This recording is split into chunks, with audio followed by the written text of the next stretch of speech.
Welcome to Doncast Deep Dive. This is the show where we take a stack of your sources, could be articles, research, maybe even your own notes, and we really pull out the most important nuggets of knowledge, the key insights. Our goal, well, it's to give you a shortcut to being genuinely well-informed.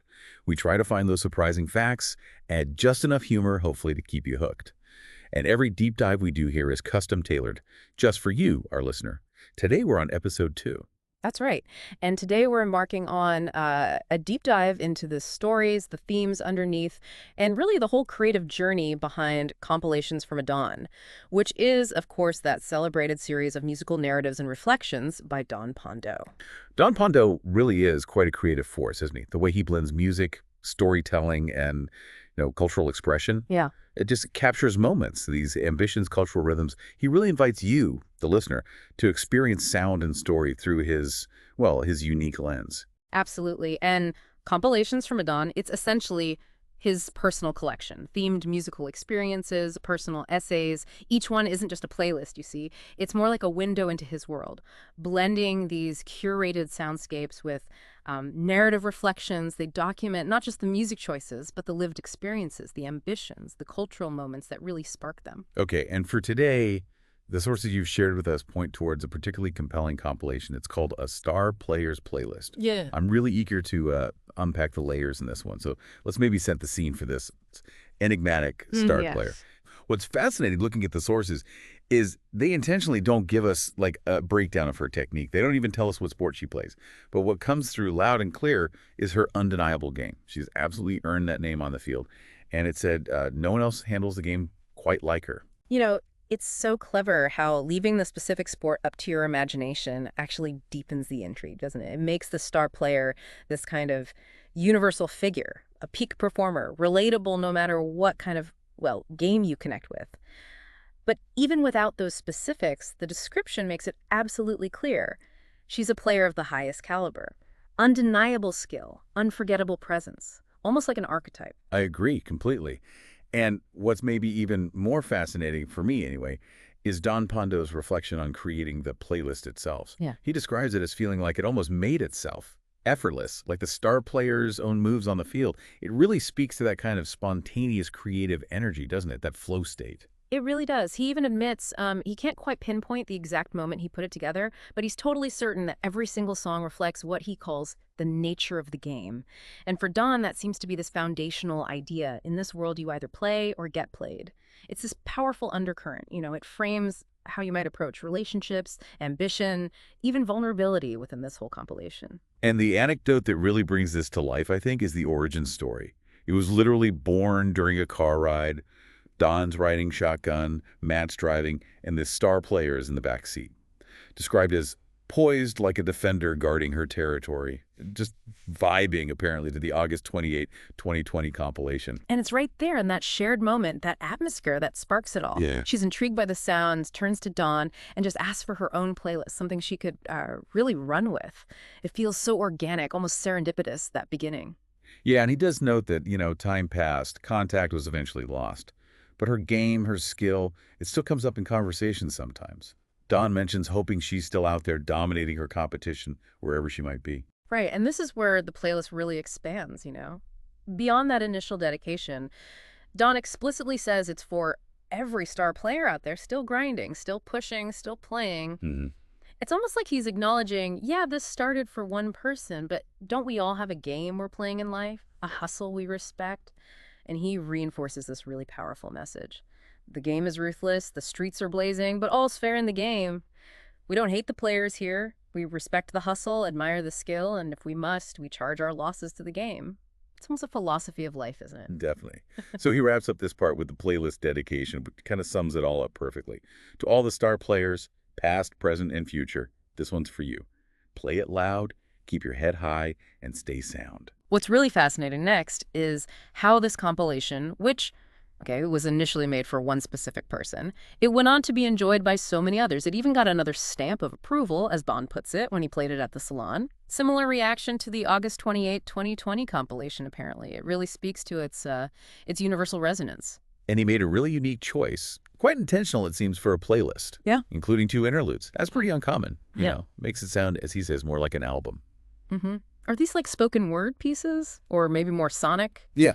Soundscapes, how do they work? Like narrative bridges? That's a great question. And it really points to Dawn the artistry, I think. These interludes, they function more like sonic pauses, creating breathing room, emphasizing the narrative flow. They're less about specific words, more about atmosphere, letting you, the listener, just sit with the emotional shifts between the sections. It definitely elevates the listening experience beyond just, a sequence of tracks. And what's even more compelling is how the whole theme of a star player then sort of took on a life of its own over the years.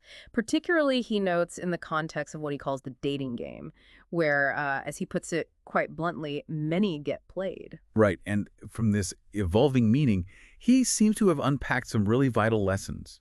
It sounds like it's all about respecting every player involved, showing good sportsmanship even when you lose, and maybe most critically, distinguishing between a good game played with honor versus just cheating or using underhanded tactics. It's not just about the win, it's how you play. Exactly. So this compilation, it really moved beyond being a simple dedication. It morphed into more of a narrative of what a star player actually experiences in the game, the highs, the lows, everything in between. From playing the game effectively to, well, sometimes being played by someone else, it becomes this kind of mirror to the human condition. What's really beautiful about it, according to Don, is its timelessness. He says it never gets old. It matures gracefully as he grows, bringing new lessons as his understanding of the songs deepens. What elements do you think allow these tracks to keep evolving their meaning for him? It speaks to art that connects on multiple levels, right? Beyond just the initial context. That's a profound point. I suspect it's the raw emotional honesty in the lyrics. That, coupled with production that doesn't feel overly tied to one specific fleeting trend, the themes loyalty, betrayal, self-discovery, they're pretty universal, aren't they? So Don matures, his own life experiences deepen, and suddenly a lyric he heard one way years ago takes on a completely new resonance. And this leads to another important point he makes. Sometimes you need a voice that's not your own to sing the truth to you. This compilation, Don actually shares, brings him closer to realizing what a mature lover might actually be like.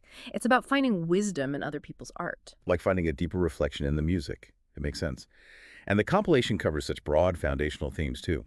Betrayal, confusion, deception, honesty, loyalty, intimacy.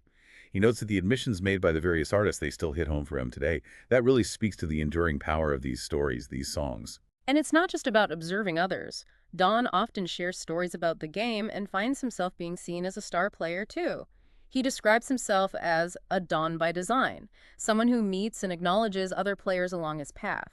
It's like recognizing that this game he talks about is a universal human thing, and he's participating in it just like everyone else. This all seems to lead him to a really profound realization. All is fair in love and war, sure, but he adds this crucial nuance that some wars are found in love and some are conquered by it. Go. In this game, he concludes, it's best not to take it all to heart. Play with honor, not trauma. Wow. That's a powerful distinction, really highlighting emotional intelligence over just, winning at all costs. So just to reiterate, this compilation, clearly crafted with real intention, has genuinely had its meaning evolve right alongside Don himself. It transformed from, yes, a personal dedication into something much more universal, a narrative that keeps teaching about love, competition, and, crucially, the art of playing with honor. And those interludes you mentioned, the transitions, the sheer vulnerability you can hear in each track, they all feel like reminders that every player has a story and every game has its lessons. It really does make you reflect on your own journey, your own games. It absolutely does. And it highlights how our understanding of these songs can deepen as we grow and how sometimes the truth we need often comes from someone else's voice. That's a really profound observation, that sometimes the truth we need is sung back to us by someone else. I'm curious, looking through these track commentaries Don provided, which specific track do you think most powerfully embodies that idea, that sense of external truth or maybe personal vulnerability coming through the artist's voice? That's a good question. I think Fake Love by Starboy really exemplifies that well. Don describes it as vulnerable and real, a reminder that the game is cold, but the groove keeps you moving. So the track isn't just like a lament. It's an acknowledgement of pain, sure, but also an insistence on resilience. And that's conveyed through that irresistible rhythm he mentions, the groove that makes you want to keep going anyway. It captures that duality, the struggle and the enduring spirit. Yeah, kind of say effectively see that. And Redemption by Runtown also feels like a strong contender for that external truth idea. Don highlights its immaculate production and heartfelt lyrics, signifying redemption that's earned, not just given. That implies a journey, right? A cost involved. Beyond those two, he also points out Tropicana by Show He mentions its intense lyricism, smooth production, sees it as a tribute to free spirits and other Dons, interestingly. There's also Electric by Starboy, smooth, electrifying, a serenade bringing out serendipity, he says. And Nobody by WizKid describes this exotic journey through loyalty and love, all driven by a captivating drumline. It's clear he curates for the story, not just the sound. Exactly. And you've also got Bad Man by Talani, another one he highlights, with its honest admissions and thrilling vibes. A siren's call, he calls it, for those who love the thrill. Then there's ELI by Fireboy DML, which is pure storytelling about a woman who conquers every Samson figure. Inspiring and soothing, apparently. As Don notes, the full track list is extensive and incredibly well curated, but these highlights, they really give you a solid sense of the emotional and narrative range he was going for. Okay, so to kind of summarize our deep dive here, a Star Player's playlist really emerges as a meditation on the game of love and life. It covers the wins, the losses, the lessons learned, and those, hard-won moments of truth along the way. And the final powerful message woven throughout all of this, the real takeaway, I think, from Don Phondeaux's work here is that every player has a story, and every game is best played with honor. So maybe we leave you, our listener, with this provocative thought to mull over. What song reminds you of a game well played, a lesson learned, or maybe just a moment of stark honesty? Thank you for joining this Doncast deep dive into compilations from iDon. For more stories, playlists, and reflections like these, you can always visit the Don's domain at donphondeaux.com. And yet, don't forget to check out compilations from iDon itself for more of these curated journeys through sound and story. May your own journey be filled with good games, honest lessons, and of course, music that never gets old. Enjoy loudly. Stay sound.